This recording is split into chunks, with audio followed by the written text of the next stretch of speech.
Amongst toppled car barricades walk future journalists, philosophers, and politicians of France.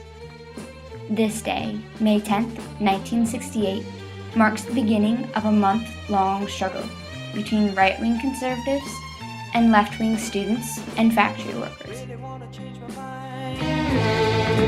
But I know it takes some time.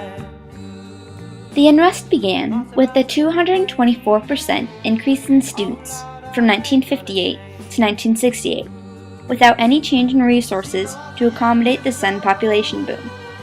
This, coupled with de Gaulle's conservative rule, started the student movement. The Ontario University of Philosophy is the first to snap.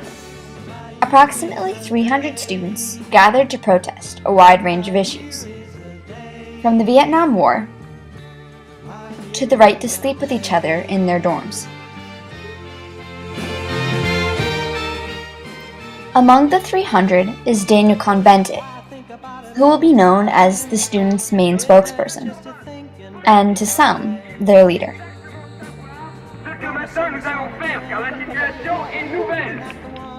Daniel attended the medical university Sorbonne, which would become the rallying point for the revolutionists.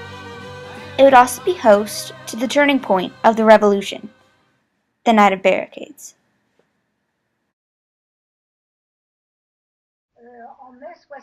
I'm Claude Lavagne, and I lived through the revolution in Paris during 1968.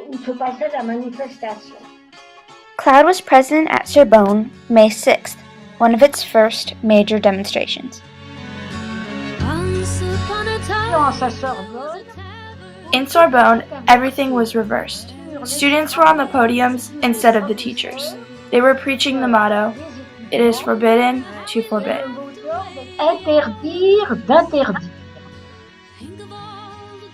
At the time, most media was being controlled by de Gaulle, making its accuracy questionable.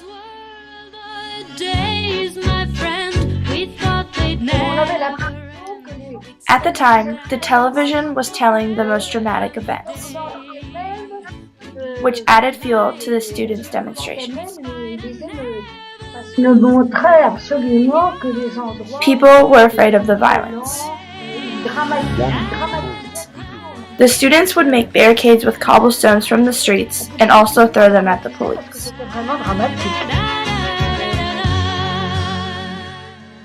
On May 8th, l'École des Beaux-Arts went on strike.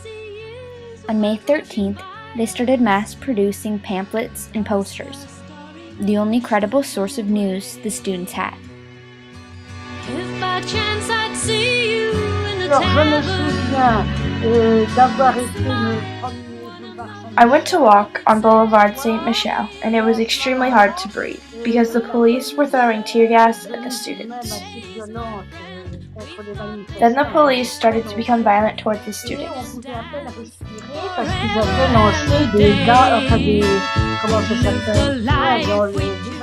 I had to run with a handkerchief over my face. The students were throwing cobblestones at the police.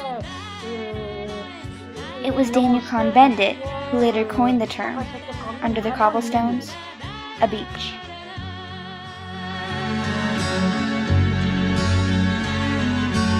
Just tonight I stood before the tavern. Nothing seemed the way it used to be.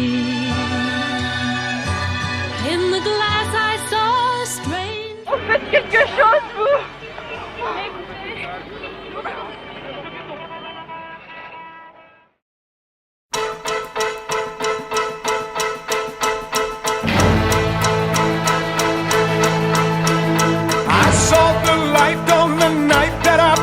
By her window, I saw the flickering shadows of love on her blind. And finally, the night of May 10th, the first night of barricades. 30,000 demonstrators gathered from Sorbonne and barricaded Boulevard Saint-Michel. The police barred all exit from the Latin Quarter. Rising tempers made for many clashes between right and left wing.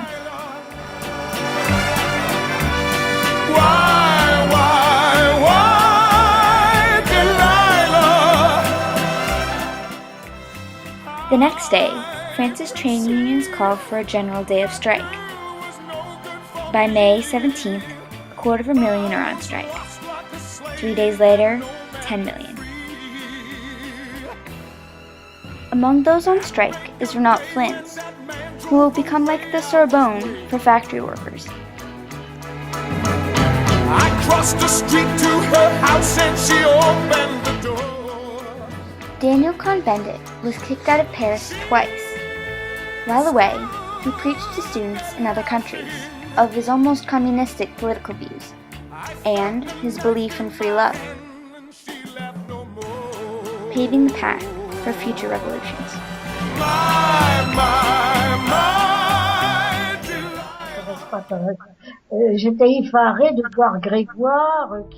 If I had been 20 years old at the time, I would have fully participated with the students. It was an historical event, and if you were 20, you were a part of it. De Gaulle, who had been hiding since the protests began, made a deal to end the violence. Vote yes, and I will stay and fix what needs to be fixed.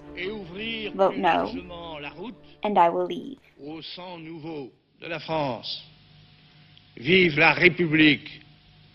Vive la France. On May 26th, France answers with a resounding no. I would say, ooh la la la la la la.